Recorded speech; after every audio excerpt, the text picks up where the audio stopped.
Gaman, isa siyang dakilang personalidad. Si Ashpatama ay nakagawa ng sunod-sunod na mabibigat na kasalanan. Nagsimula ito sa pagpatay niya sa 5 mga bata pang anak ng mga Pandaba habang natutulog ang mga ito bilang paghihiganti sa pagkamatay ng kanyang ama sa labanan sa Kuruksetra. Nang makita si Draupadi na umiiyak sa matinding dalamhati dahil sa pagkawala ng kanyang mga anak, si Arjuna ay gumawa ng isang taimtim na pangako sa kanya.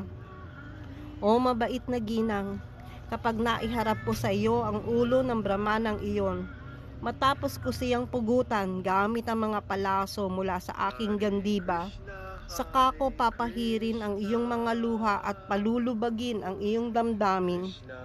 Matapos sunugin ang mga katawan ng iyong mga anak, maari kang maligo habang nakatayo sa kanyang ulo. Nang makita ni Ashvatthama na papalapit si Arjuna sa mabilis na takbo ng karwahe nito, siya ay natakot at nagtangkang tumakas.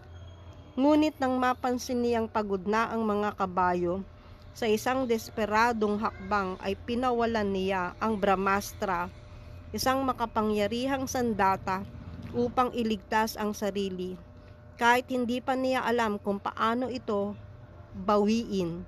Naging napakadelikado ng sitwasyon sapagkat kung hindi ito agad na mababawi, ang pagsabog ng Brahmastra ay maaring lumawak ng walang hanggan at sirain ang buong universe. Ang sakunang ito ay naiwaksi lamang dahil si Arjuna sa patnubay ni Krishna ay nagawang tapatan ito ng sarili niyang Brahmastra at sabay na bawiin ang dalawang sandata. Matapos talunin si Ashvatthama, iginapos siya ni Arjuna at dinala sa kanilang kampo upang pag-usapan ng mga Pandaba kung ano ang gagawin sa kanya. Si Draupadi, gayon din si Haring Yudhishthira at iba pa, ay pabor na patawarin siya dahil isa siyang Brahmana at anak ng kanilang guro. Ngunit mariing iginiit ni Bhima na dapat siyang patayin dahil sa kanyang mga krimen. Si Arjuna rin ay nangakong papatayin siya, at para sa isang kisatriya, ang ganoong pangako ay isang bagay na napakabigat at hindi dapat baliwalain.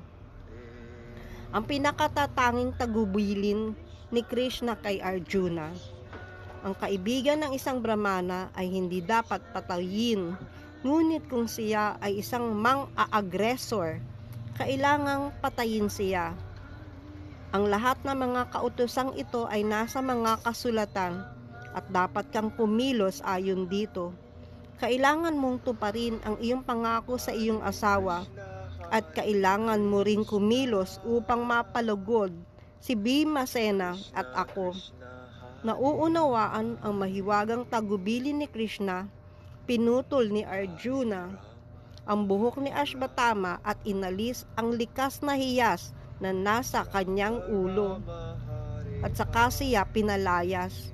Sinang-ayunan ni Suta Goswami ang desisyong ito at nagkomento: ang paggupit ng buhok sa ulo, pag-aalis sa kanyang kayamanan, at pagpapaalis sa kanyang tirahan ang mga itinakdang parusa sa kamag-anak ng isang Brahmana.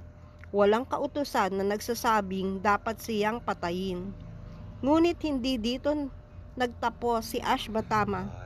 Matapos siyang palayain, pinakawalan niya ang isa pang Brahmastra.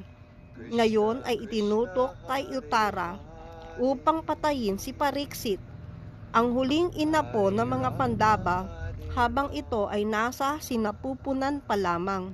Dahil dito, si Krishna mismo ang namagitan upang iligtas ang buhay ng kanyang dalisay na deboto. Sa pangyayaring ito, nakasilip si Pariksit ng isang sulyap sa Panginoon habang siya ay nasa sinapupunan pa, na nag-iwan ng napakalalim na baka sa kanyang puso.